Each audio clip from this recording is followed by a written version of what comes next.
Ağaçlar hep olabildiğince dik konumda olacak ki şey olsun, hani hava alabilsin ağaçlar. Çapraz bir şekilde bu çıralardan 2-3 tane şu araya koyup tutuşturduğunuzda yanacaktır. Bunlar yandıkça yanan ateşi, odunları ortaya topluyoruz. Yanını besliyoruz. Ortası azaldığında yine yandakileri ortaya koyuyoruz.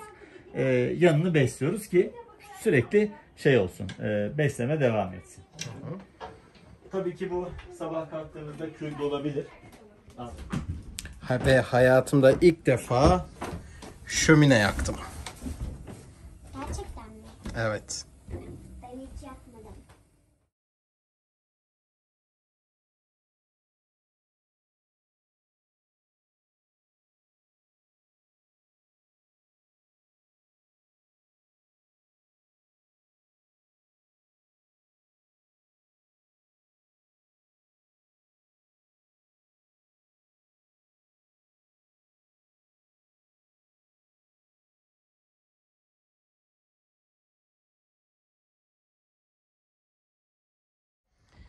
Dağ evinin üst katı da bu şekilde. Burada bir tane sandığımız var. Böyle bir dağ evi.